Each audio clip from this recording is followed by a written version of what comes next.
Hey, so a heads up before we begin. This video contains spoilers for Stranger Things 4 and broaches the topic of PTSD. If you have not watched Stranger Things 4 and wish to remain unspoiled, or if topics regarding PTSD are potentially triggering for you, you might want to skip this video for now. You can always come back to it when you are ready. I promise. Also, this video essay is part of a series. If you have not seen parts 1 through 3, as well as the interlude video, you should watch those first. Okay.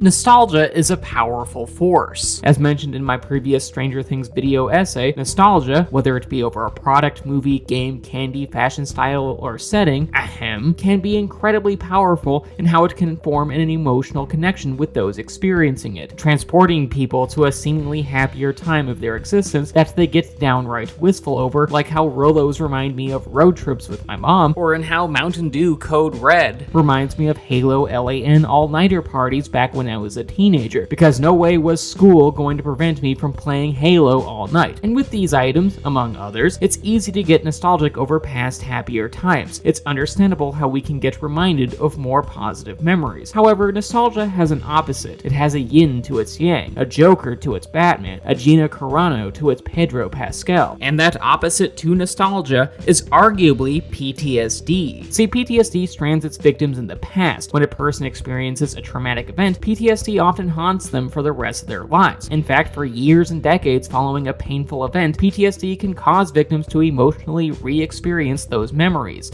It makes them relive the anguish. It forces them to stay in the past, which is kind of like a twisted version of nostalgia, because where nostalgia harkens back to memories and feelings of a more pleasant and innocent time, PTSD recalls the opposite types of memories. It makes us relive the terrors that haunt us. And this is applicable to Stranger Things 4 and this video essay series on PTSD, because honestly, in Stranger Things 4, PTSD is essentially presented as nostalgia's opposite. If anything, PTSD is nostalgia's upside down, if you will. And in the show, that statement can be taken literally. After all, in the back half of the season, Nancy, Steve, Robin, and Eddie travel to the upside down, i.e. the hellish parallel dimension that overlaps with the real world, and discover that the real worlds and the upside down's shared locations aren't arranged in the exact same way. In fact, when Nancy visits the upside down version of her house, she realizes that her bedroom is arranged in a way that is dated. See, Nancy's room was once decorated like how it was portrayed in the Upside Down, but as stated before, that was years prior. See, the Upside Down version of the room resembled the way in which the real-world version of Nancy's room was arranged back on the night when Will disappeared all the way back in Season 1, Episode 1, the night where Vecna made his first move and started a science fiction war against Hawkins, even despite how he did so without wearing a pair of pants. That creep. And thus, similar to Nancy's room, the rest of the Upside Down is frozen in that particular space and time. A space and time that marked the very start of our main crew's trauma, because the Upside Down is very representative like that. It establishes an originating point that spawned a lot of painful moments for these characters. After all, Will's disappearance led to traumatic moments like how Nancy is still haunted by how Barb was murdered by the Demigorgon, Max still has the image of the Mind Flayer killing her brother Billy seared into her memory, Eddie saw firsthand evidence of Vecna's murderous work when that pantsless, twisted, Gumby-looking fuck eviscerated Chrissy. Joyce is haunted by how her boyfriend Bob died in Season 2, though to be fair, she should feel bad about it, because how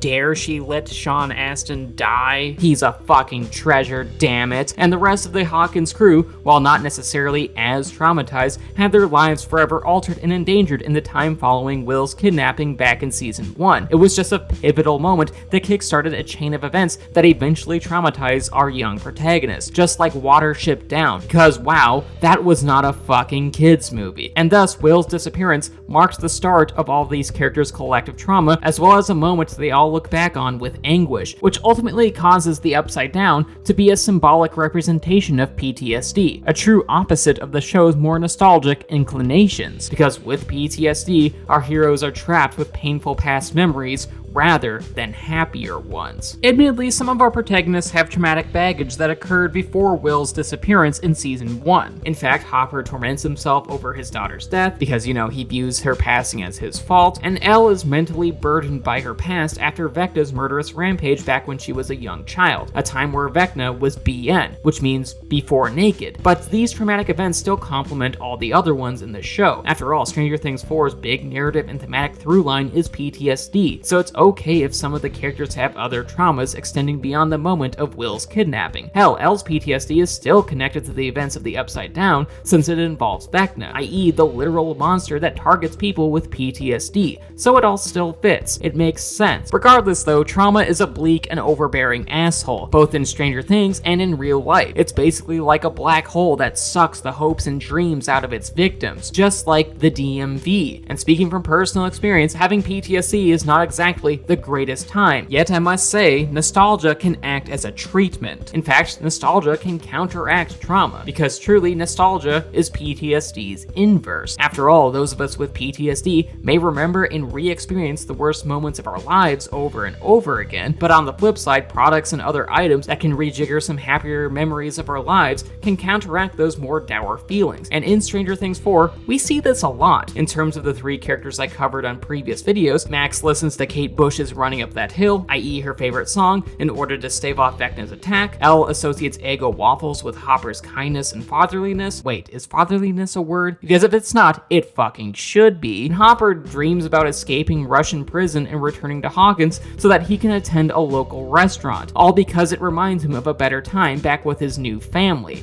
i.e. Elle and Joyce. And all of these examples portray trauma victims who simultaneously have painful histories, all while also having them have nostalgic memories that can at minimum blunt the traumatic pain, and at maximum even motivate them to keep going. Because for Elle, Eggos remind her of her fatherly figure Hopper. For Hopper, the restaurant reminds him of home, which he associates with Joyce and Elle. And for Max, Running Up That Hill is more than just a banger of a track. She listens to it in order to hold off Vecna's psychic assault. It's her favorite song and a distraction that allows her to focus on what matters to her most, which is to say, to remain alive so that she can be with those she loves. Because despite how trauma can trap us within our tormentous memories, we can also relive the better times of our lives through nostalgia in order to counteract those negative feelings. Whether you're thinking about Eggo waffles, a restaurant, or a catchy song, which for me is anything by Acid Bath, nostalgia allows us all to remember the events of our lives that make us happy because we associate certain items, products, fashions, toys, and etc. with a better time, which then reminds us that our futures can have some good in them as well, that wonderful things can still happen to us, that we should not give up. And yeah, some folks might argue that children and teens can't experience nostalgia, but these thoughts are wrong, because kids can remember the thoughts, feelings, products, and moments of their lives that comforted them in an earlier time,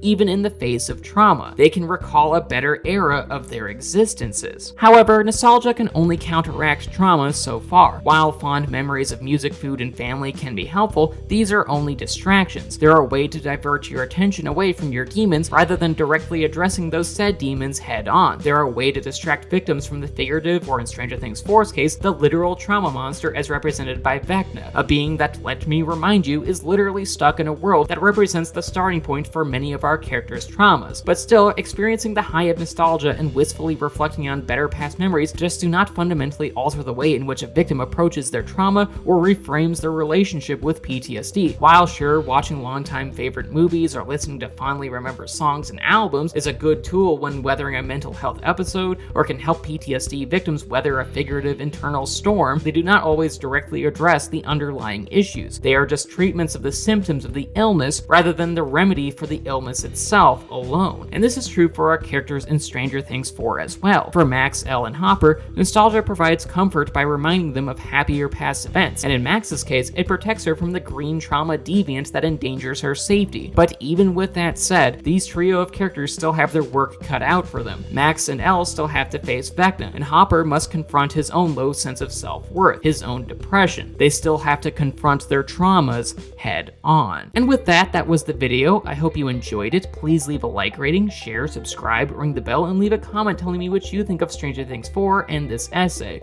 Also, please consider checking out my Patreon page. $1 a month gets you onto this credit sequence, and $5 a month allows you to make quick review requests. The link to my Patreon is in the description. And speaking of Patreon, I just want to thank my patrons, particularly my high tier ones in Samantha Devlin, Mom, and Morgan. Thank you so much for supporting what I do. Love y'all.